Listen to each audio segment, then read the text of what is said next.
Welcome, everybody. I'm Anna Catalano. I'm on the board of NACD, Texas TriCities chapter, and one of your program committee co-chairs.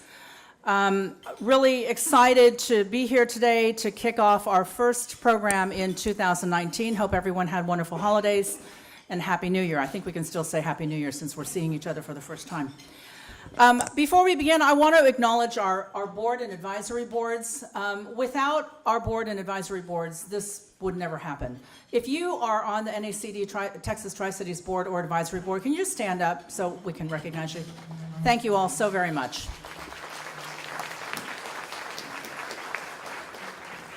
We're also really grateful to our sponsors who make these programs possible and also allow us to offer them at no cost. That is something that's very unique to Texas TriCities, and we're very, very appreciative of our wonderful sponsors in this chapter. You'll find a program guide at your seat that lists all of our sponsors, advisors, and board, as well as all of our upcoming programs. Don't forget to take advantage of the back cover to take notes on our program today. I'd like to welcome our 6 new full boards recently added to our roster. The full roster can be found on page 15 of your program guide. And I'd also like to welcome our 22 new members from the Houston area. Please raise your hand if you're here with us for the first time today. Wow. Wonderful, welcome. Some of you, some of the most unutilized member benefits is the director's daily email, highlighting the latest news in the director community. I know I look forward to getting that every morning. It's just a great way to know at a glance what's going on. It gives us access to 21 local chapters, offers credits towards fellowships, and directors registry database, which allows directors to post their resumes for other directors to search. Be sure to reach out to your chapter staff and your membership advisor with questions you might have. We want to make sure you're getting all of the help you need for your membership.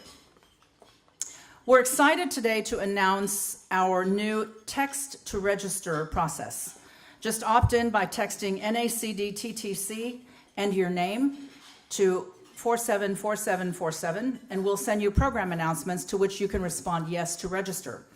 You may also notice the program highlights reel from the Austin blockchain program looping during the networking. These program highlight reels are great to share with board member colleagues who can't attend the program. You can find them on our YouTube channel. Subscribe to our YouTube channel if you haven't already, or by following us on LinkedIn. We have a social media table in the ballroom entrance back there, staffed with social media gurus who are eager to help you get connected. We've got some exciting programs coming up in Austin, Houston, and San Antonio.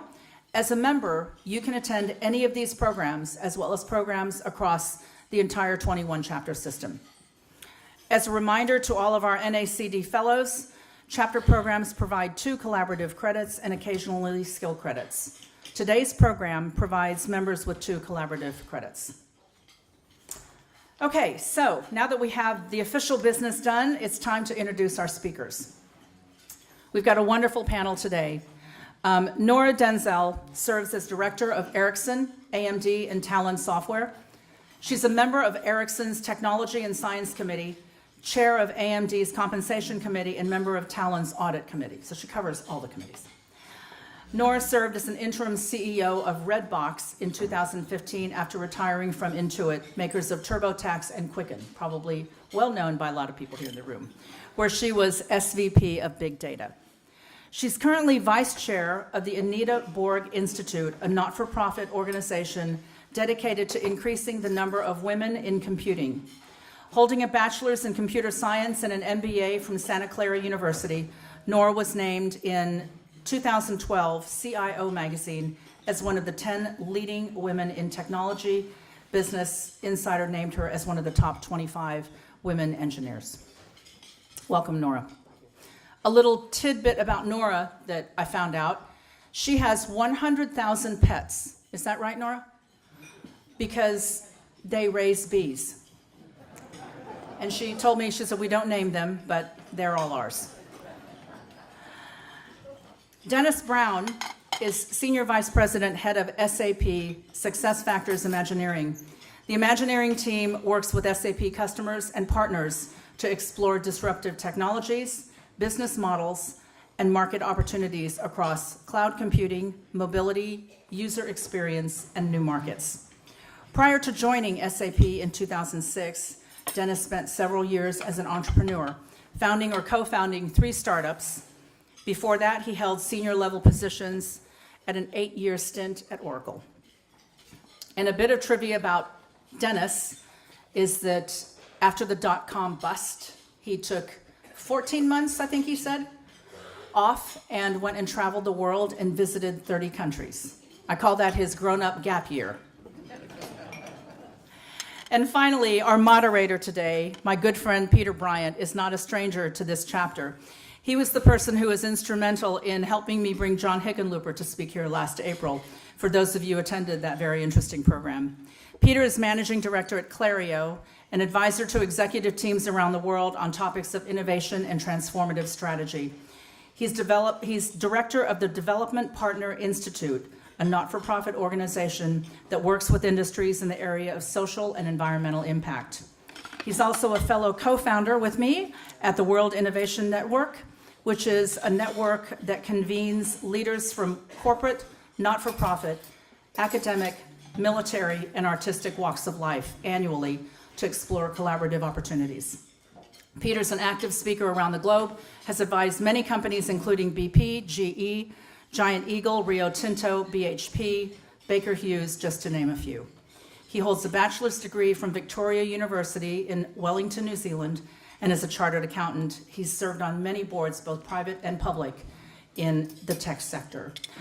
Peter's bit of trivia that I can't help but ignore, especially this weekend, since he and his lovely wife are staying with me, is he's unfortunately a Patriots fan, and he's staying in the home of a girl who grew up in Kansas City.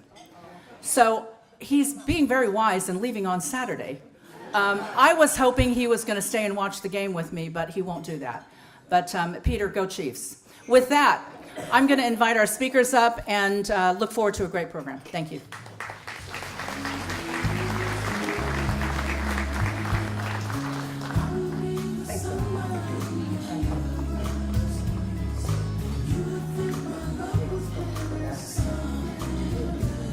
Good morning, everyone. And thanks, Anna. Go Patriots. That's all I can say. So, again, appreciate the invitation to come and speak on a topic that Nora and Denis and I are very passionate about. Something we could speak on for a lot more than just 1 hour, and a topic that actually needs more than an hour, but we'll do what we can in the time that we have. So really what I want to talk about is really answer 3 questions for you today. Hopefully you'll go away with understanding what is innovation in the first place, how do you do it, and then thirdly, which is kind of combined, is where should I innovate? So how do you know where I should innovate, where I shouldn't, and then how, particularly as a board member, how do I know if I'm doing well at innovation? So what are the metrics to kind of understand and where you are on the innovation journey? So what we'll do is we'll have a discussion first at kind of at a company level, is to really peel open what innovation is inside an organization, and then what should a board be doing, both in terms of the governance and oversight inside an organization, but what can you also do as individuals to kind of expand your innovation horizon, particularly as if you read the Harvard Business article.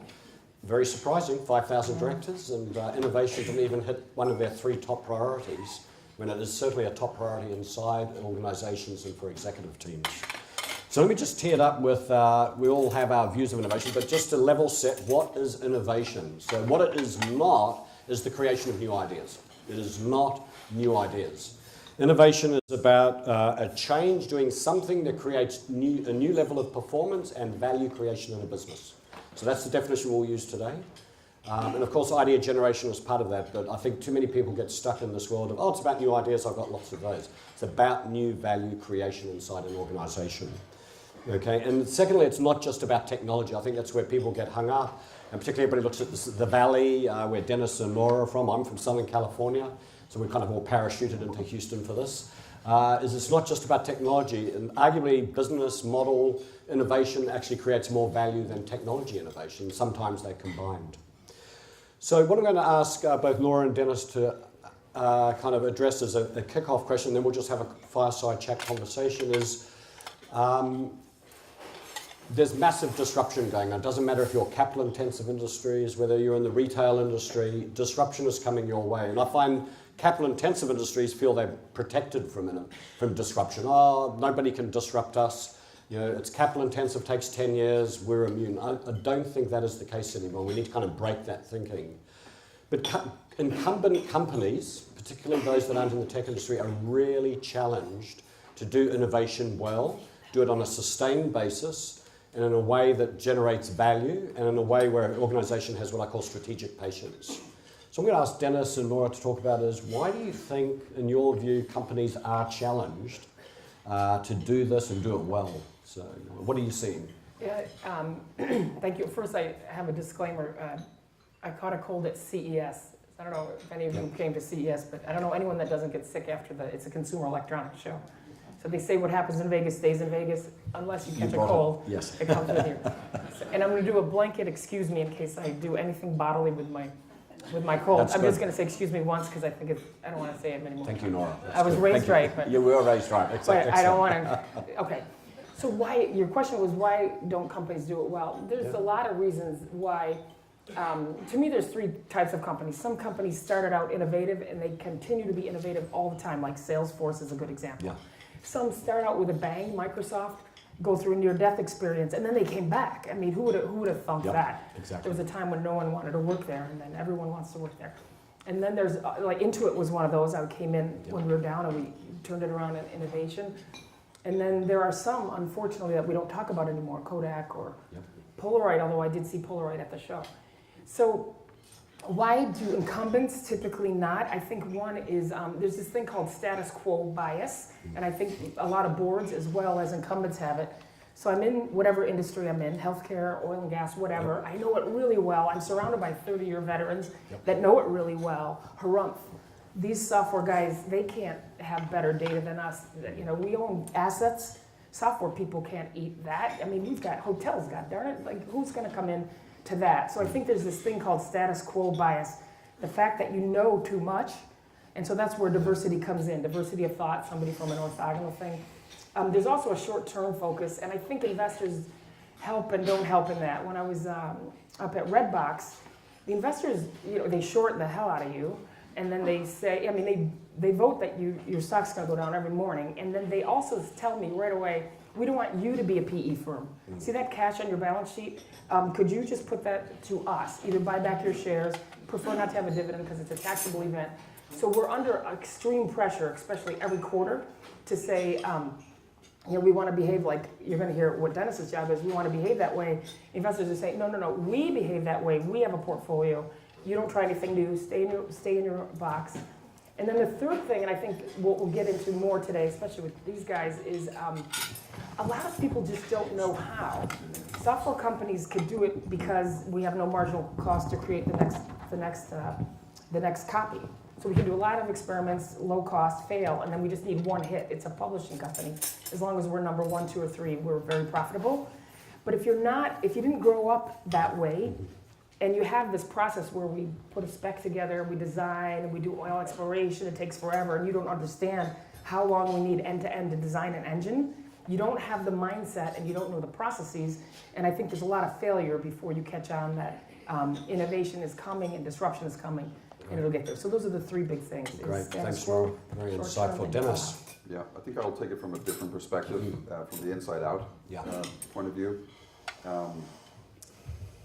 There's kind of a disembodiment that happens as the corporation gets very large. You start to lose your touch with the people in the trenches, in the fields, and you make decisions without really understanding the impact of those decisions. And then also there's this sense of decisions have to be made at the top and then cascade down, but really what we need nowadays is actually for ideas and leadership to come from the bottom and percolate up, and then you have to be able to analyze that, look at it, and pick the winners and the losers. So there's a lot of that. There's also the importance of understanding your culture and your DNA, your core competencies, reminding yourself, you know, for example, if you're SAP and you're 46 years in business, our core competency is we're the world's biggest applications engineering company on the planet. We know business processes 99.99% of all possible use cases in so many of the different scenarios in the companies you work at. And if we lose touch of that, then we start getting into things like operating systems and databases and little technologies that we normally would have let other people do because they're actually experts at it. So I think what we're going through right now is actually coming back to our roots and realizing that we have to go back to what we were really good at from the start and re-engage on that. And then I always, use these general phrases like, let's look at the lemons we have, make lemonade, put some sugar in it, and give it back out to our customer base. There's tremendous assets that are inside of your company, and you're underutilizing them, right? And one of those is obviously people. Mm-hmm. The other is your assets, your portfolio of options that you have inside. And just empowering your people to go after that is really key. Yeah, no, it's important. I think one of the metaphors we use is kind of the ship in the castle. So the castle is your core business, and that's where you'll squeeze out risk, optimize performance, keep competitors out, and that requires a set of processes and skills, etc. that's unique. And the ship is kind of the metaphor for innovation, and that's a different set of skills, different processes, different risk profile. And I think organizations need to become excellent at both. It's ambidextrous, and I think a lot of companies struggle to provide the space for that ship, if you like, to thrive, and then have the patience for it to deliver its returns. So maybe let's kind of dig into the how. So particularly in organizations that have got big core businesses. So what have you seen that works in terms of the how to allow that disruptive or transformative innovation thrive within an organization? What are you seeing that works? Nora, do you want to take a second on that? Yeah. So it really starts very simple with asset allocation. Mm-hmm. Where's the money going to come from? Maybe at SAP in the next 0 to 5 years, 5 to 7, 5 to 8, and then beyond. And there's 3 types of innovation for each of those. So it starts with that. Mm-hmm. So you want to see how are we allocating our assets. So on the core, as you talked about the castle, there's people that are really, they have to be efficiency experts. And they have to use innovation, business model innovation, or we call it commercial innovation, where you take the current product in the current form and you do things different ways. And that funds what we're thinking about long term and what we're thinking about in the medium term. And then, so it has to start with a philosophy of where's the money going to come from now, medium, and long. And obviously the aperture, it gets more, in the short, you should be very predictable and you have people with a certain set of skills. In the medium, you need people that know how to scale a business. And in the long, you need people that are more like deep sea divers. You go down maybe 20 times before you actually find a pearl. Yeah. And you don't consider that failure. And normally the people that are incredibly efficient aren't the ones that love every morning. They don't know what they're going to do. They don't know if their experiments are going to fail. So one point I'll make, though, is there's no one innovation process that fits all. You're all, when I looked at the roster, you're from different companies. Yeah. But there are elements, and Dennis will probably get into those as well as the rest of us, is there's elements of innovation that you should be adopting based on your starting point and the culture in which what you're starting with. So what works for Apple, and we kid in the Silicon Valley, we call it the Silicon Valley petting zoo. Yes. Because all of us are always on display, and people, we have a busload from Turkey, and they're coming in.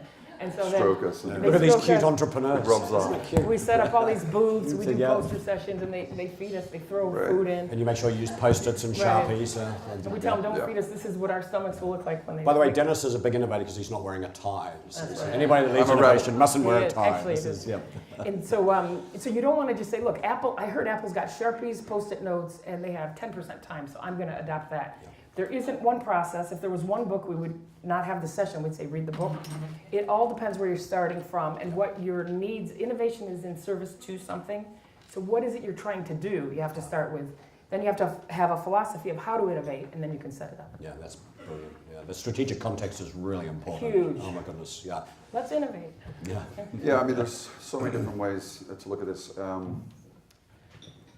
You've got to invite in the crazy people into your company, right? To get a chance to look at the assets that you have and put them together in weird and unusual ways. I mean, I was brought into SAP in 2006 specifically with that agenda, which was we had SAP Research, which I'm going to have to innovate on this microphone clip first. We'll give you a minute. We'll give you a minute. Hardware. Sorry. And this is no disrespect to anybody at all, right? So we had a very large SAP research organization, which was full of PhDs, brilliant minds, deep thinking, right? Going off and thinking about Horizon 3, 10 years out into the future, what are we going to be producing for our customers, right? But the problem was there was a disconnect between the research because it was so far off and they were so into the technical details and the intellectual exercise that is, that they were so removed from the other part of the business, which is generating real revenue with real customers today to keep the lights on. And so it was kind of considered to be like this black hole. Nothing was coming out of it. And so I came in, I was asked to just be a positive, disruptive force within the four walls of the company. And I took on that mantle. And with that, I basically looked at both sides of the equation and said, I'm going to bridge these two worlds, right? And of course, I have the experience in my background to be able to do that, but I brought in a very unusual, eclectic group of people and created the Imagineering team, and I created the Imagineering Fellowship Program, which was, most importantly, the first thing we did was we said, we've got to be in the trenches with the customer. And if we're not intimate with the customer, we can't figure out what it is we're actually supposed to do, right? I've spent 9 months trying to convince the legal department to get me permission to talk to customers, right? I mean, this is real stuff. And I'm like, I'm not psychic. I can't figure this stuff out just by thinking in a dark room. So I managed to pull it off. And then the other thing I insisted on was that I would go to CIOs of major corporations and say, who's the biggest pain in your ass inside of your IT organization? The person who keeps on coming to you saying, this is wrong, we should change this, right? I wanted your person who was the disruptor, I want them to come out to Palo Alto and work with us, and we'll change the world together, right? And that's what you have to do. And the CIOs were there, they were a little bit curious at the beginning, but then they realized, wow, this is having an impact. If I take my people out of my context, they bring all the wisdom of my enterprise with them out to Palo Alto, then they get put together with some crazy people in Palo Alto on beanbags and smoking weed all the time. And does help creativity, I believe. And we start to connect the dots. We look at our assets and we go, well, geez, you guys don't even know that we have these capabilities. And then they're like, well, you don't know that we actually have this huge pain point, right? A simple thing like Colgate-Palmolive. A 1% improvement on availability on shelf translates into about $6 million in additional point of sales revenue in a Walmart store, in every Walmart store across all of North America. So we're like, well, that's a problem we can solve. And that's what we did. We went out and we created a piece of technology that allowed us to do image processing in real time in the store, take photographs of a 16 linear foot toothpaste aisle, beam it up to the cloud, process all the information, come back and then tell the person which things needed to be corrected in the planogram, and that these items are out of stock and they're in the store, in the back of the store itself, right? So we will talk about partnering in the house, actually, because I think it's really important. I had one head of innovation said, oh, we send ideas to procurement for them to die. Oh my God. So I think, particularly, so you have this hard-edge procurement organization whose idea is, to optimize vendor performance. But then on the innovation side, you want to be more collaborative partnerships and experimentation, and those two worlds collide. And procurement is actually a very effective innovation killer in many organizations. And they're a power unto themselves. I've seen procurement organizations where the CEO even directs, you need to do this, and they won't, they don't know how. And often they're not compensated to do effective partnering. There's one more question on the why, and then we'll kind of move into the how a little bit more, but you mentioned strategic context. Why are we innovating? So for innovation to last, you need to have the strategic context, and this is very important for the board to understand, is why am I doing this? And often I always find that after a year or 18 months, the CFO takes a look at innovation and says, what have you done? Where's the returns? And because nobody understands or is aligned on why we started this innovation group or effort in the first place, they shut it down for efficiency or rationalization. So how do we go about as an executive and directors to find that strategic context? I think it starts with, it starts very simple. He used the word horizon, so we call it horizon planning, which is short, medium, and long. Right. Yep. And then we have to have a different measurement system for the short, the medium, and the long. And I think that's where boards go wrong. So with your position, if you came into a board I'm on, I always say the right question at the wrong time is the wrong question. And so he's doing a lot of experimentation. He's got a theory of the case. He thinks he can help on what he was just talking about on the store shelves. And he's going to test, he's going to continue to test and get this elusive thing called product market fit, meaning that the product he's got, what he's offering, and what the people that need it, that actually there's a big fit. And then we can scale that up and sell it to many different stores. But along the way, he doesn't know what'll work or not. And if the board poo-poos it, or the CFO is in there using the accounting for Horizon 1, which should be, a crew team. I mean, it should be just in sync. Precise, yep. If you can't predict it, you're out. I mean, you've got 20 years of data on that thing. With him, he comes in, he says, I think, and he's on a discovery-driven process. I'm going to discover in the next 3 months if actually the optical recognition is as good as it is, it's detailed enough so it can help Unilever. And then in 3 months, we ask, what were the learning metrics? What did you learn? And then did he pivot? Yes. So the board's role is to make sure that when he comes in, unlike Horizon 1, what they should start with, I told you this last quarter, and it did happen or it didn't, and this is why. With him, he should say, oh shit, that was a bad idea. I blew it up, but I saved one piece of shrapnel, and I'm going to try something else. So he's trying to find That's okay. So in that strategic context, the board, the CEO, and the company has to have a theory of the case on why they're innovating on Horizon 1, the current stuff, that's to free up money to fund these guys. What processes are in place to scale it when he finds something, and then what companies typically do, what I see, and this is what you want to make sure you're not doing. Oh God, we need to innovate, and I call it innovation theater. So they hire Dennis, they put a team together, they get crazies, they bring them into the board. And build an innovation center. Build an innovation center, that's but very they nice. don't change any processes. No. One short story, I was on an advisory board for a huge bank. It was the innovation advisory board, because they knew that they had to disrupt themselves before they were disrupted, so they were forward looking. So we did this whole innovation theater, we had a startup contest, we had it all. We had, checkbox, it was like buzzword bingo, we had everything. And some startup from Peru won. So a quarter later, we come back and we say to the startup CEO, how did it go? You won. What you won was meetings with our bank, and we're going to integrate this and scale it. He said, in the last 3 months, I've had 42 different meetings with you people. None of you can make any decisions. No, exactly. You drove me nuts. You almost put me out of business. We don't want your money. See you. Don't want to be here. Okay. So you got to be careful that you have to have the mindset and the processes to be able to scale when the experimenters find something. Yeah. Can I add one story? Sure. Yeah, sorry, Dennis. We'll go at the back. So we are doing work with a big utility out in California, not the one that's about to go bankrupt, but so we're talking, we had a session, we had a lot of companies in with their executive around accelerating electrification of transportation. And a guy from Tesla goes, we really don't want to do charging stations. Frankly, we think that's the utilities should be doing charging stations. But oh my God, you guys move so slow. He said, we do everything in 90-day sprints. We're a big company now with 40,000 people, and we do everything in 90-day sprints.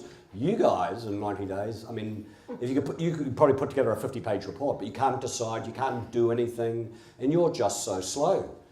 And so I think speed and this kind of clarity is so important. And the worst thing in the room was an auto company, which I mentioned, Ford, said, yeah, you guys move too slow. And I said, it's really bad. You get it when Tesla says you're slow, but when Ford tells you you're moving too slow, you are really slow. And that was kind of a poke in the eye for utility, because there is a serious commercial thing in there.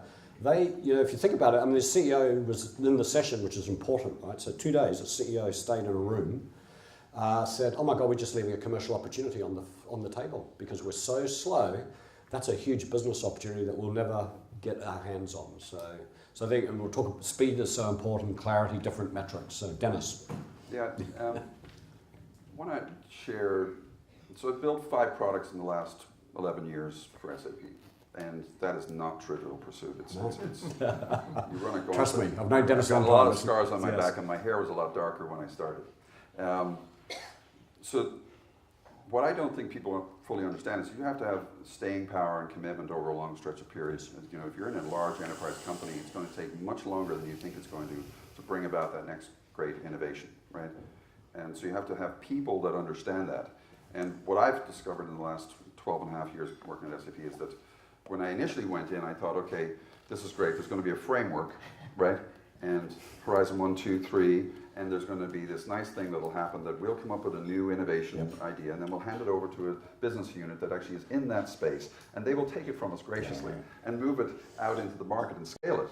And it's like, I was such an idiot, right? I mean, so ultimately, in order for us to be successful in what we were doing, we have to go through all the stages of product life cycle, right? So inventing or innovating, scaling, mainstreaming, and in fact actually end-of-lifing something to then like reincarnated in another technology stack because of decisions that were made by Microsoft, right?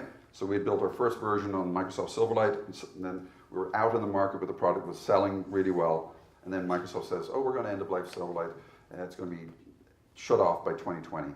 And we can't have our customers running on dead software, right? So we have to go through, stop it, re-architect it, in flight, maintain the current version, re-architect, which took us 2.5 years, by the way, because it's really super technical stuff.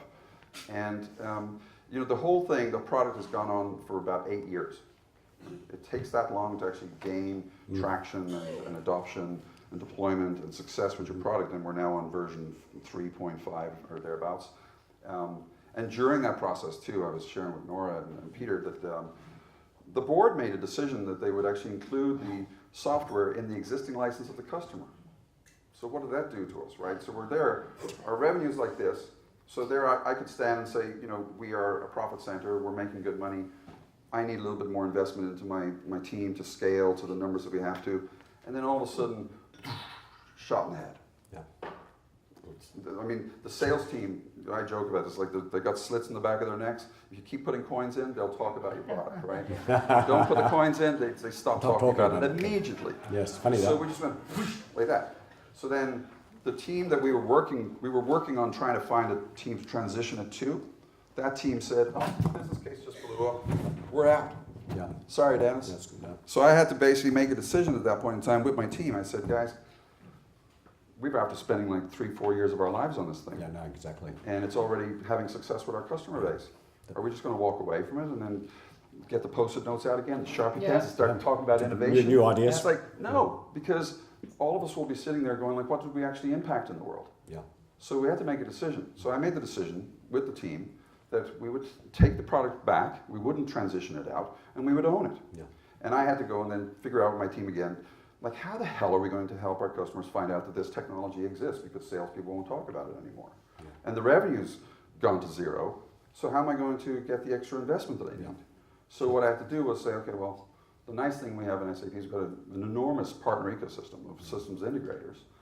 They can make billable hours telling our customers about the technology that we just gave them, basically included their existing license that they didn't know about, and they don't know what to do with it, even if they did find out that they had it. It's a wrestling match indeed. So the thing, my point in this is, there are a number of things. One is, the board made a decision on a whim because somebody was yelling and screaming at them, and said, why am I paying you for this thing? Because I need it, And they're a big enough customer, so the board just capitulated and said, okay, yeah, sure, here, it's included in your existing license. And didn't understand the impact it was going to have on us to be able to continue to deliver the innovation to the market, right? And then just the time scale. Yeah. Everybody wanted it done yesterday, but it was going to take 3, 4, 5 years to get traction, right? And there's many other layers inside of that. This leads us into, I think it'd be interesting is, we're not going to be able to tell you, here is the magic process. Don't go read Eric Ries's, the lean startup and bang, you've got it. That's not going to be the way it works. But let's talk a little bit about what are the key principles that a board member should keep in their head around the drives for effective and impactful innovation. And, if you're testing the CEO. So tell me about the principles of your innovation processes, Mr. CEO. What are some of those that we should be thinking about? And so I think that's the great first question if you're a board member, is you sit with the CEO and try to get the innovation quotient of the CEO. So, Peter, you're the CEO. How do you think about innovation? And then you just want to just listen and just see, does anything coherent come out that you could actually, and I mean that they've thought in the about nicest possible way. Is it a teachable point of view where they say, I've given it a lot of thought, or based on my 6 years in startups, or what I learned from failure at IBM, this is what my thesis, this is my theory of the case, is we spend 65% of the resources on Horizon 1, and we'll spend 35 scaling the ideas, and we'll throw some percentage over to the crazies in the corner to test. So they have given it some thought, that they also understand there's different types of innovation. You talked about business model innovation. There's things called commercial innovation where you just change the packaging. P&G is a master of that. When they put a window on some of the products that they have, the people spend less time in the aisle, they can visually see the product that they use and they just move on, and it increases their sales. So that's a form of innovation, and that's on the current stuff. So there's sustaining innovation, and then there's also disruptive. At Ericcson, when wireless was coming out, it was very disruptive, and it threatened the wireline people.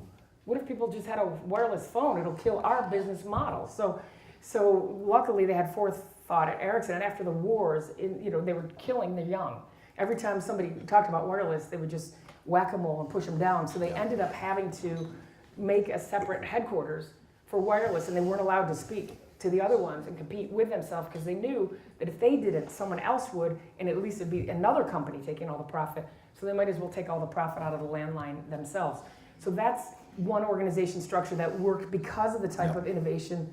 It needed all new skill sets, new people, new thinking, new technology degrees, and they realized that training and also the mindset of the landline people was different than the wireless people, and the landline people were saying that'll never work. It'll never be as high quality. So try to get the innovation quotient. And if there isn't one, then I think the board and the CEO has to be educated. So you can hire consultancy firms, IDEO, your firm, there's a million firms, and there are many books. There isn't one right way, but they have all the similar elements. So back to yours, you had a great idea, but there was no processes in place. It sounds great. I'm going to bat it over there to Horizon 2 people, and they'll scale it. That has to be CEO-led. Like when you look at Microsoft's transition to Azure in the cloud, when Satya came in, he trimmed off a lot of things and he doubled down on that and said, we are going to transform this way. And he hand carried it all around to make sure all the Microsoft people didn't kill it. Because he needed people to believe things before they could see it. And sometimes you just have people that only believe things after they can see it. But he needed people, so he personally shepherded it through, and now they're back on the innovation path. So those are some of the things that you can look for as a board member to make sure the processes, the mindset, the people are in place before you start innovation theater, because you're just wasting money. Exactly. Right. So, Dennis? This brings up another point, which is, I mean, how often do you actually ever get to meet a real worker in the companies that you're on the board of? I mean, I would hasten to say that you probably don't see them that much at all. Or a real customer. Like you talk to the CEO, you talk to the CFO, maybe a couple of other C-level suite executives, but you're not really intimate with the people in the business, and they actually might give you insights that you critically need, right? So one of the things that I've done historically is to try and make friends with as many of the board members as I possibly can, because in some cases actually having multiple board members aware of what it is that I've been working on actually saved the product, right? Or saved the team and the investment. And you never know because there's always the coming and going, right? So one thing I always tell people is you have to have a vision and a strategy that spans regime change, right? In the making of the product I just mentioned, it's taken us 8 years to do it. And I went through 4 bosses in that process. And each one of those bosses had a different opinion as to whether it was a good idea or a bad idea. And the only thing that saved me in that situation was I had real big customers basically telling my boss or my bosses that we absolutely love this thing and we need it, right? So you have to put all these insurance policies in place. You've got to hedge. So, but that actually comes back to the leadership within the innovation teams themselves. And you know, I'm a bit of an unusual fish because I'm some kind of masochistic character that I love to be pounding my head against the wall inside of a German company trying to get them to change, right? And but I'm a firm believer in impacting the world positively. So, and you can't impact the world positively in a 90-day cycle. There's something ironic about Irishmen working inside a German company. Post-it notes and Sharpie pens are not going to change the world. I'm Yep. sorry, it just doesn't happen. Yep. You have to get in the trenches, go roll your sleeves up, get in with your partners, get in with the customers, and go make the goddamn thing happen. Yeah, there is hard work involved in this. So, and I think Peter Drucker talked about it. Innovation's hard work, and it is work. So some of the principles I think about too that I think are important, and words that you want to hear from an executive team. That they've created, that there's fit for purpose process, around funding, how you fund it. You have to take a portfolio approach, because one of the things we see a lot in companies is, well, how do I know I should pursue that idea versus this idea versus that idea? And you want to get away from pet projects because they are the biggest dangerous element to innovation. So, why are we flashing cards? Sorry. Oh, okay. Sorry. Yeah, question cards. We thought about that. Yeah. So the portfolio approach is really, really important. So. And a set of aligned metrics as to how you evaluate one idea over the other and pursue and invest in those. So really, really important. Speed is really important as well, and doing things fast. And I often hear industrial companies going, all this stuff you guys are talking about in the tech industry doesn't apply to us. So one case is Carstrom. So it's an industrial company, part of BP. Some guy in the innovation team, which was called Innoventures, said, I've got a great idea for oil changes. Let's do it as a printer cartridge. Got the inspiration with HP. Why don't do oil changes, environmentally responsible, enhance the performance of the engine. Okay, and the traditional approach to do that would have been they'd send an engineering team, design an engine, car that works, and see if it did $1 million 12 months later. So we're using this approach, which is kind of learning, as the number one assumption that made this commercially viable was that they could change that in less than 3 minutes. And if you couldn't do that, it was no point. So the guy took $35,000, bought a Mini Cooper. So he wanted to find that out. Went to a mechanic, said, could you reverse engineer the engine to do this cartridge? I don't care if the car drives, engine doesn't have to work, just the cartridge. Did it. And we actually did to Pangbourne in the UK. We had the executive leadership team. We had the Mini Cooper with the cartridge. We had Mike Johnson, the CEO, in his overalls. We had a real Mini Cooper with a real mechanic, and we said, go to it. So the real mechanic did the oil change, and Mike Johnson was under the car, did it in 2.5 minutes. Okay, hadn't done an oil change for a long time, Mike. And they went, bingo, that was the key assumption. So it took $35,000, 3 months to prove that the idea was commercially viable. Now we're going to work on the technical stuff. And they went to Aston Martin, and eventually it got released in a Vulcan production car last year. So and now they're talking to BMW and the other companies to start, because it's going to take a few years to put it into commercial viability. But they saved a lot of time and a lot of money. And just the reason for this example is industrial companies can do this minimal viable approach, learning trends that really started in the tech industry. So don't get into the mindset, this does not apply to us. It does. So I think really important. Yeah, I want to hammer comment that on one home. thing as well in addition to that, which is make lots of small bets, not big ones. This right? is not And expensive. I see this all the time. Companies go, here's $35 million, go do magic Knock with yourself that. out. It's like, it doesn't work that way. Got to be able to kill ideas, right? Yeah. So every product that my team and I have created started off with an intern and maybe 2 interns, and then 2 interns and a full-time employee, and then 2 more, and then 5, and then 10, and we did it all based on permission-based progress. It was like we needed the evidence to come back from the customer and the team saying, yes, we can, and we believe we've got a viable business model that's behind it. The customers indicated they'll open the checkbook and put a digit in front of the zeros, right? Many of them. Yeah. And I see it all the time. It's just like putting like 100 people into a room and saying, "Ta-da!" Innovate. And it doesn't happen. So you can take teams of no more than 10, and I would encourage even less than that. Literally start off with 3 to 5 people, and a diverse group of people with different backgrounds. So business development, go to market, technology, whatever it happens to be in your space, and they obviously need to like each other and get along and have a good chemistry and everything. But then add the customer into that as well, and let it run for 3-6 months. Just see. And then you're failing.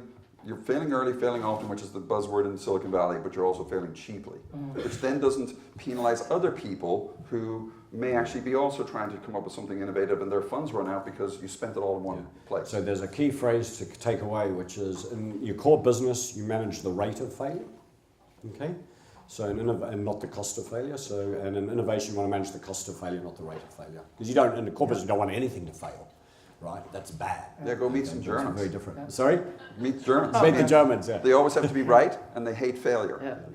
So basically, you can do nothing. Can do nothing. I'll do 2 quick stories go, just to give you an example. Is this being televised? I'm just Don't tweet that. Don't tweet that. Oh, I think God, Deutsche TV's here, sorry. They're used to me being a little bit Don't disruptive, tweet that. so. Little FedEx parcel to you. So here's 2 stories. I love the Germans, I really do. I've got 3 German nieces, by the way. I've got 3 You German. can always tell a German, you just can't tell him very much. Okay, 2 quick stories, one from software, but one from hardware. On software at Intuit, when we started innovation, they were saying crazy things like you both said, is like, how in 36 hours can we tell if this would sell? And so we're engineers and we need to build, and this is our development cycle. You don't understand, we're different. We can't put out something. So they just kept us in a room and said, you have 48 hours to tell us if this product would sell. Heretofore, when we'd have fights in the company, we coined a word called HIPPO, the highest paid person in the room, and the highest paid person in the organization, the HIPPO, would be the decision maker. Yeah. And we realized that we have to outsource product management and the decisions to the customers and not to the HIPPO. That's correct. Because it's like a coin flip. Most things fail. So how does the HIPPO know more than us? And why do we spend 18 months, then we get a no, then another 18 months, and we lost our mojo? You do not want personality driving innovation. Exactly. You can't. Exactly. Yeah, that's so, bad. You need to create the structure that's going to persist beyond Not everybody the has a leadership Steve changes Jobs. and the member of the team changes, or else it's not going to ever see the light of day. So one from software, a quick one on will this sell? So if you only had 36 hours, what we did is we mocked up a spec on a product that didn't exist. When people called the call center anyway, we pitched them a product that didn't exist, and we waited until they said, yes, I will buy it, here's my Visa. At that time, we told them we were just fooling, we're thinking of it, here's an Amazon gift card, and we called that the tick mark test. Yeah. And if it passed, so we didn't write a line of code, but when we started, we told the founder, you're nuts, you're crazy, you're from the Silicon, you're just nuts. You don't understand engineering. I need to build something so you could use it. But we sold something we didn't have, then we told them, and the customer was happy. But I'll give you an example from a large, and then you're thinking, I have hardware. So from a large industrial company, GE, they've got successes and failures. They hit the skids now, they'll come back, they might not, but there's that, you all know Indiegogo, which is a place, so you already know that. So GE, as big as they are, had an idea for a certain type of ice maker, I won't go into it. But what they did is they threw it out on Indiegogo and let the wisdom of the crowds see. So Indiegogo, you say, I want to build this, will anyone give me money? And for that, I may never build it, so I'll give the money back, but if I do, I'll send you one of the first ones, or I'll give you a signed poster or whatever. You get very little, you're not an investor. And so they put it out, the crowd came right back, and they got millions of dollars within a very short time, and that was their tick mark test on a piece of hardware that would have been complicated to build and to demo. So you're going to get pushback. You don't understand. Our industry is different. We're oil and gas. We are healthcare. It's regulated. We're a bank. That's to be expected, and you have to make sure you have the right innovation coaches around with the right set of stories to really get their mind to switch from it can be done differently. I think that's a great example. That, which is you might be surprised that your customer is actually going to help you figure out the business model for your own products, right? That's true. I mean, but customers are really important. So my bad for not reminding you. Question cards, we love questions, so if you get questions, just write them as they come to your mind, and we'll take those actually not too distant future.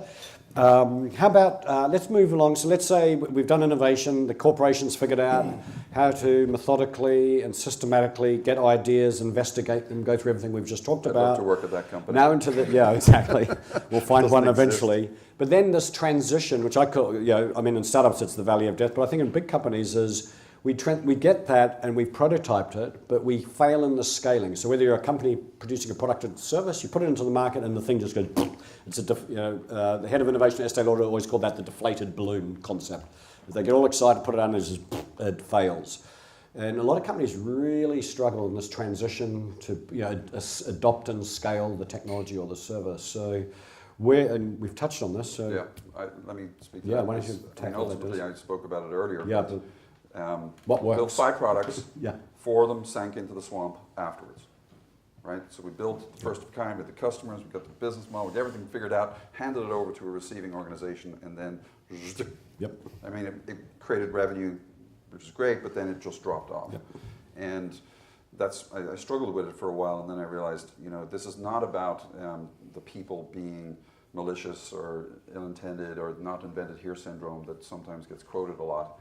It's actually the fact that they're already backlogged with a ton of work that you basically are just skipping into their office going, hey, I've got some more work for you, you know? Exactly. And it's like, thanks, and they put it on the side of the table and then they get back to what they already know and understand and they're driving the core business, right? And it just gets neglected. And also, if you didn't transition people out with the innovation itself, the vision and the insight into where it was supposed to go just gets completely lost. And in some cases, we made the mistake of actually transitioning something into a team where we thought they understood what the power and potential was of it, and we had created a platform, and they actually saw it as a checkbox on a feature list within their product. So they took it from us saying, yeah, this is fantastic. And then they used it for their product, and they didn't do all the things that they were supposed to do afterwards. So that's when I started to realize you just have to keep going through all the stages. You cannot hand it off and expect it to succeed. It's kind of like, if you go out and you buy companies, what's the first thing that happens within 12 to 18 months? The founders of the company disappear.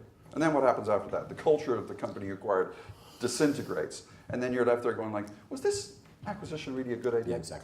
It may have helped you in the first 18 to 24 months, but after that it starts wobbling and gets a little bit on, because you lost you took away the mojo.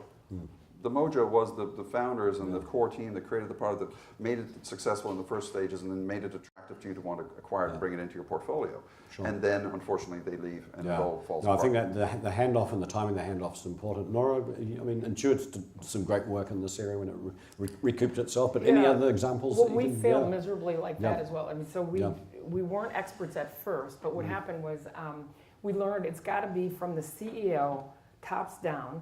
You can't have 12 come over. No. So you've got this crew team rowing, and then all of a sudden somebody comes sideways. Hi, I have 5 great ideas.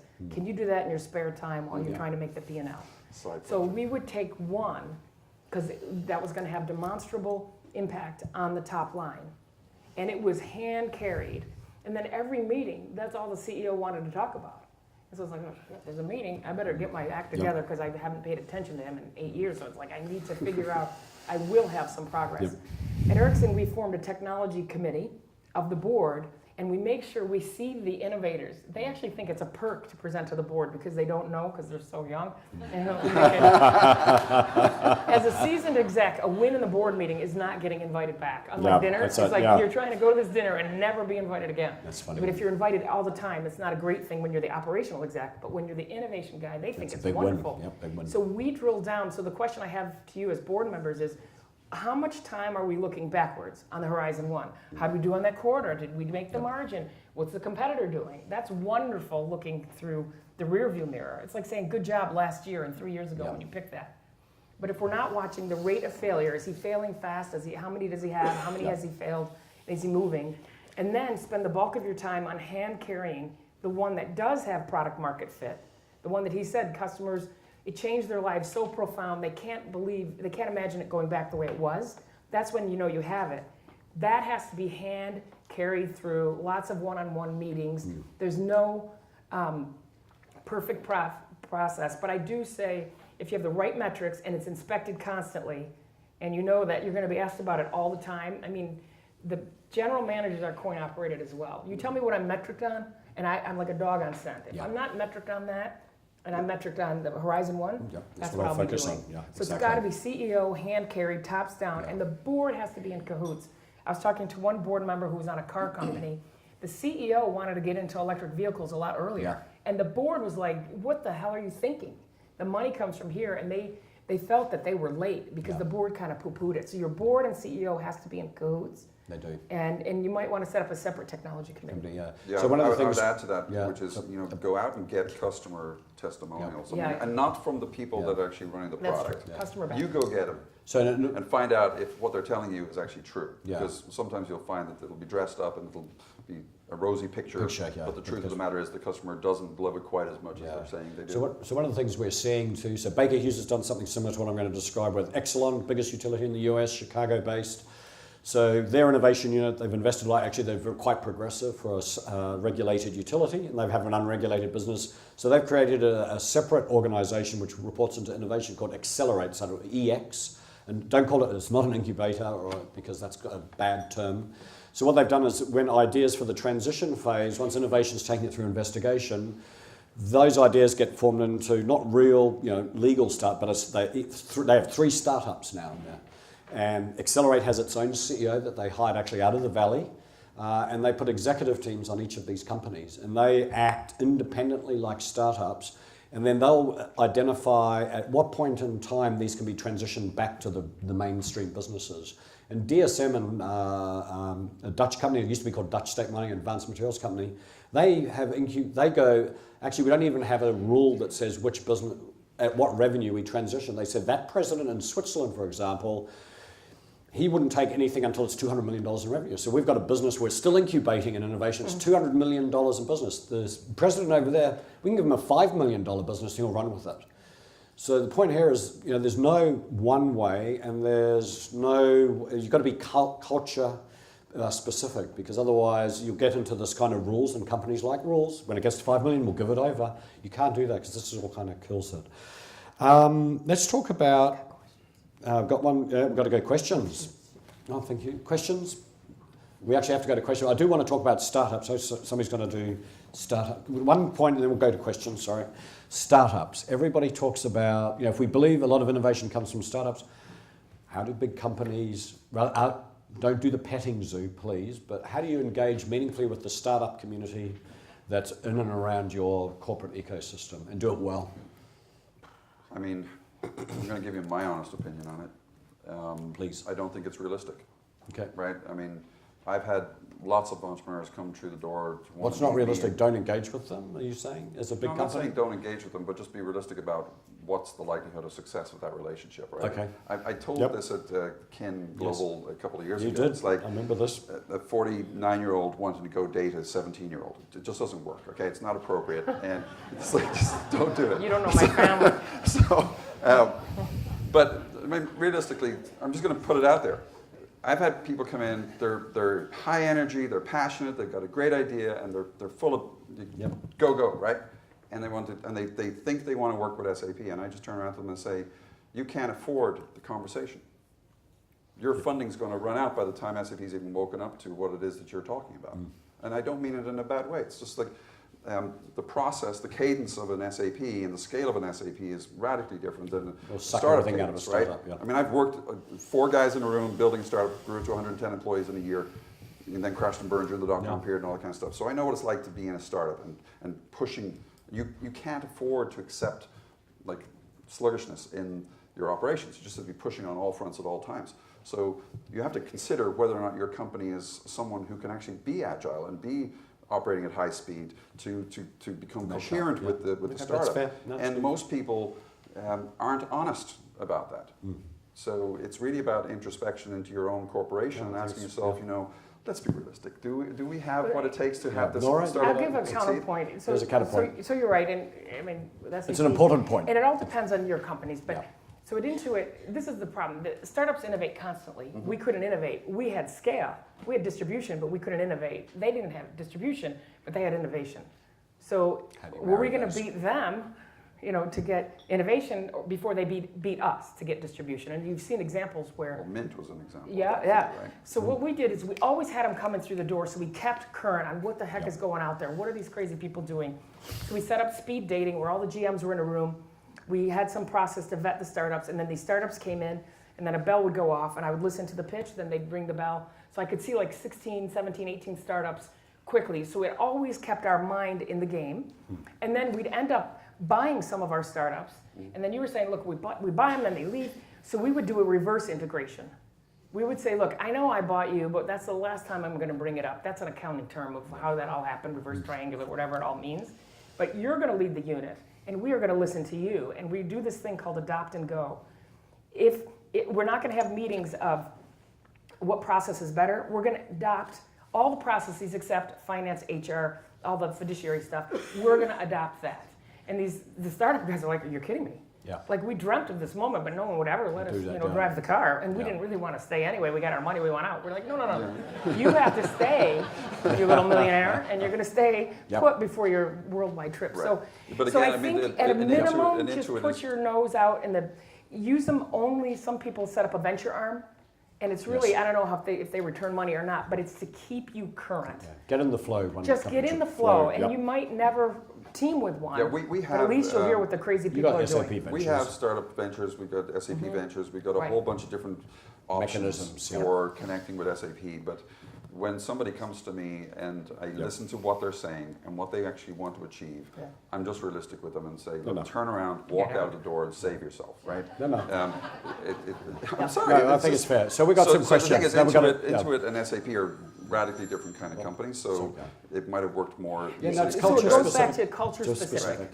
So I think 2 words to keep is be in the flow and keep your optionality open. So we do have a really important question, which is board makeup. So, and I think it's really, actually, it's bigger than that. I think it's kind of, boards to me are overweighted to regulatory compliance and governance. And I think strategic perspective, introspection, investigation has kind of been parked to the side. And I think that has then impacted the makeup of boards. So what's the board need to look like so it doesn't have us just more industry experts in an echo chamber? So what should a board look like now these days? So a few thoughts on boards. One, some people question, what is the board's role in innovation? We hired Dennis. Innovation's covered, check. Your role in innovation is actually risk. It's the other side of the risk coin. We're really good at managing risk on the downside. Innovation is upside risk. If we don't take advantage of IoT or whatever's coming, we're out, we're done. So you do have a role in innovation, but it's not to say this startup is better than that startup or to find startups. That's not your role. Your role is innovation governance. Yes. Understand the basics of innovation. In this crazy world with all the change, having a homogeneous board is not a good idea in a world where you're blindsided, where the guy that's going to take your business isn't the competitor you normally look at. It's 2 guys or 3 people over here. And so you want the most heterogeneous board you can get. You don't want homogeneous thinking, status quo bias. You want the crazy guy that asks a question or that can connect dots and draw a bunny. So we've changed our board matrix to not only be functional. So we do have functional. I need a finance expert for fiduciary committees. But we also changed it to have experiential. Who has been in an industry that was severely disrupted? Yeah. And maybe he or she has failed once and then succeeded. Yeah. That would even be better, because then they could understand. Sometimes if you get someone that was only at a really innovative company, I'll just pick Amazon out of the air, they never went through the hard times, they didn't transition, they came into a process that worked, and they might not be the best teacher of innovation. So you want to look for some experiences, and it's really not what they know, it's how fast they can learn. So you get someone, if they're current, Yep. and they've got a news feed, they're using the Smart app or they're using Flipboard or whatever, and they subscribe to TechCrunch and they're up on all of it, then we know it's how fast they can learn, because in 3 years, whatever it is we're talking about, or whatever it is he's dragging in a whole new set of things. So it's not what they know, it's how fast Didn't they can drag learn. in a dead cat. So. And how much they can do pattern matching and get as heterogeneous as possible. Yeah, no, that's about so heterogeneous board. Dennis, what do you think? Yeah, I couldn't agree it's more. really It's like important, diversity, and not only just bring in crazies into the inside of your company, but get a couple of crazies on your board. Yeah, I agree. Right? And I think that's the danger is too often, I think corporates kind of duck this and they go, we create an innovation advisory board. The CEO sits on that, and then you bring in innovation advisors, but it doesn't actually creep up into the board. So you kind of isolate it, and it doesn't get the exposure. Next question is a good one. This says, so how do board members stay relevant? So Nora, maybe somebody's asked specifically to you, but I think Dennis have an opinion as well, is how do you personally stay relevant and innovative? So how do you energize yourself? So a lot of board members in that survey said, I don't know how to do this. I don't. So Well, suggestions. Silicon Valley is easy. I mean, you can't can't avoid it. You can't avoid any. The guy who avoided over dinner, he invented Java. So that's a different world out there. So don't try to do that. But I think the internet is your friend. So the apps that I use, like I mentioned, Smart is a good one. The technology channel on Smart. You can go look that up. Flipboard. The things I follow are TechCrunch. There's innovation. There's apps. And then I follow the feeds on my industry, telecommunications. So you can follow those feeds, and then they let you quickly just flip right through. A lot of times it's just the headline reading. You don't need to deep dive in there. And then I think it's important to get an innovation IQ, because you as a board member, you have to ask good questions. So you did mention Lean Startup. It's not the Bible, but I will say most of the words so the Lean Startup is a book written in 13 maybe, I don't remember the year, by Ericcson. 13, 14, And it's about, he codified how startups worked. So in the beginning, if you weren't a software company, you said, that doesn't apply to us, Silicon Valley's crazy, we're not Silicon Valley, and you got away with it. After the Lean Startup, everything changed. Yeah. It was like, oh, no, you too can do this. But then they said, well, that's only for small companies. So now he has a new book called The Startup Way. Eric Ries, R-I-before-E-S. Yeah. Eric Ries is his name. Yeah. Those 2 books, you'll learn terminology, innovation accounting, what to look for, vanity metrics, failure, etc. Those, I think, are seminal and a grounding. Now, it doesn't mean your company has to use the exact same words, like you used minimum viable product. Yeah. What's the bare minimum we can put out to get some data on before we put a ton of money into this? So they use the MVP, or minimum viable product. Your company might call it something else, lean prototype, but it'll give you the milestone markers on what good innovation looks like at small and at large scale. So I would get an innovation IQ, I would stay in the feed, and then I go experientially. I just came from CES, there's Mobile World Congress in Barcelona, there's other innovation. So I make sure that I sit and listen to a Peter Bryant or Dennis, or just make sure that I get the best minds, and YouTube is a good way to do that as well if you can. If you're geographically, if it's undesirable to go to the other cities. Yeah, I'd echo that again. go to conferences that are not in your industry. So That's a good important. point. So important. I think you should all promise yourselves go to one conference Right. in the next 6 months that has nothing to do Yeah. with any company or discipline you have. One example would be go to the gaming developers conference. Oh, You have absolutely no idea No, it's until you scary. go there what Use that world looks Purell. like. Use Yep. Purell. Yep. Yep, you will. You'll be. You won't just get. Okay, No, No, that's but fine. Don't it's tweet that. literally, it's in a completely Where's different the kid? universe. It's Yes, a exactly. completely different universe, and you're going to be tremendously uncomfortable. Lose the ties, right? Probably wear jeans and a t-shirt. It's refreshing. And go It's in there liberating, yeah. and just absorb. Listen. Yep. Pay attention. Go to some of the sessions that run and the keynotes and all this kind of stuff. And you're just like, oh my God, I had no idea that this world Yeah. existed. And you start connecting dots in your head. Then go to South by Southwest. You know, there's another great example. here. Just go crazy in Austin, Texas, right? CES is also great. Twin. I'm an insatiable addict of TED Talks, right? Yes. So religious, every weekend, just, it's only like watch one or two, it's 15 minutes usually per talk. Yeah. Do it on double speed, because you can then do it in 7.5 minutes, right? And you'll get the gist of it. And if you really like it, then go watch it slower. So right? we've got a mutual friend. He's a CEO of a FTSE 100 company in the UK, mining company. And when he became chief executive of that company, he said, oh, by the way, I'm going to this innovation conference in Chicago. It's 3 days. And his chief of staff said, why 3 days? That's ridiculous. It's got nothing to do with mining. It's got nothing to do with our industry. And he said, that's why I go. He said, I don't meet anybody from my industry. And he said, I get the best ideas and the best inspiration when I sit there for 3 days and listen to people that have got nothing to do with my industry. And in fact, some of them don't have anything to do with business. So he said it's very, very key. So I challenge yourselves to kind of become curious and kind of break out. Absolutely. So very important. Okay, this one. So I'm just wondering, you mentioned different skills model, different time. What are some of the keys to motivating? Okay. So, so we mentioned the different skills and diversity within the workforce that we need for different time horizons. So how do you go motivating that and getting this workforce developed within an organization? So Usually the training, you know, people want it to be mission-based, the purpose, they have to understand, and it's not innovation for innovation's sake. They don't mind the failures if they know that there is a process, that they had one good example that came out. And then your metrics are different. On the Horizon 1, it's the cost out to fund this. On this one, we do more long-term, kind of like a pseudo stock option on the Horizon 3 stuff, because what I'm going to reward you because you failed 6 times, I don't want to reward them too early for revenue, but giving them a longer range with a carrot that's further out to really recognize that it's going to take a while. But normally with the engineers, the reward is being able to absorb more knowledge and to work with the best people. So make sure that you have really good human resources management. The people are, because smart people just want to work with smart people. If you have B or C players in there, you have to make sure that you're either bringing them up or taking them out. So it's pretty brutal, but that's how smart people travel in packs. yeah. And so if they get, unmotivated, they're out and they take their friends with them. They do, So you want to yeah. make sure you're on top of HR. We had a forced ranking system. We always made sure the bottom came off, and it was brutal, but it was like the savannah. That's great. Yeah, for me it's,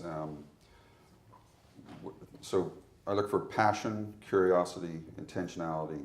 You need to be scrappy, wily, opportunistic, and resourceful. Yeah. And after that, you're going to have credentials. You're going to be a PhD, master's, whatever. Yeah. That's fine. But unless you have these other 7 traits, you're not going to be able to do what it is that we have to do. And what I also look for is, what is your motive, right? If it's about money, go work somewhere else. I'm not interested. I can't get you Google stock, right, at SAP. So it's about people really authentically wanting to change the world. Yeah, no, that's And important. they will stay with you through the thick and thin because they understand the impact that they're trying to have on the world. I mean, I've been at SAP now for almost 13 years. I go there every day because if I can stick the lever into SAP the right way and just move it by just a little tiny bit, I can impact the entire planet.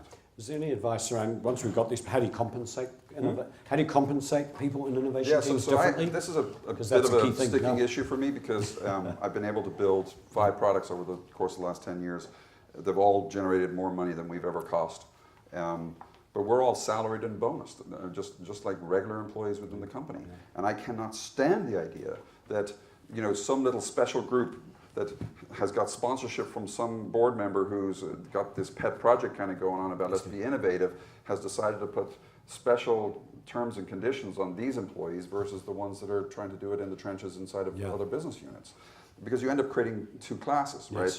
And then resentment builds up. And then if they do come up with something, the likelihood of it being able to transition back into your business is very low because the people have so much resentment against you.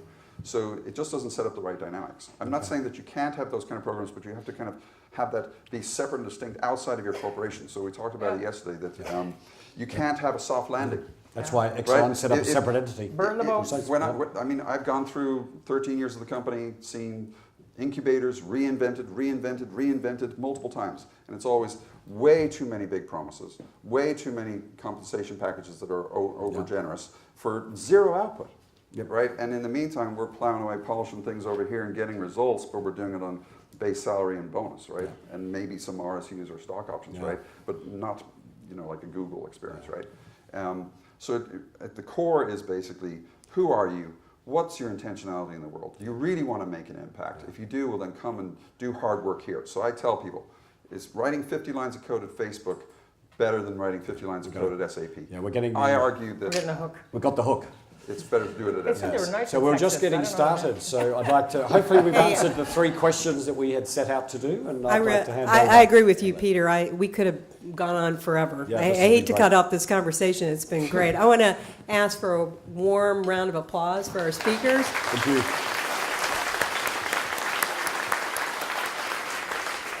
What an amazing program. I just wrote down some things. Obviously, everybody in this room has been interested. The practical advice that all of you gave about innovation. I mean, I just wrote down some things. Obviously, it's not just about technology, and that's the way people typically talk about it, but we really need to get past that. How to challenge the status quo. I mean, Nora, you talked about the status quo bias. See it all the time, particularly in energy. But think about how your board composition, business models potentially can be adjusted, potentially within existing talent development, and most importantly, how to gauge the mindset before you put in the investment. So this has been incredible. I want to remind the audience, you've got the evaluation at your seats. Please complete the evaluation, or actually Becky White will send out materials afterwards with evaluation. We really value your input, so please take the time to do that. Really want to thank you for attending the program today. More than a full house, we'll have to consider that in terms of the number of tables, but we look forward to seeing you February 28th back here at the Junior League for breakfast. We'll discuss the future of healthcare, which is something that is on everybody's mind. And we have a board meeting immediately following for the NACD board. Remember, this time it's in the Junior League here on the second floor as opposed to at the St. Regis. So again, thank you very much. Everyone have a great weekend.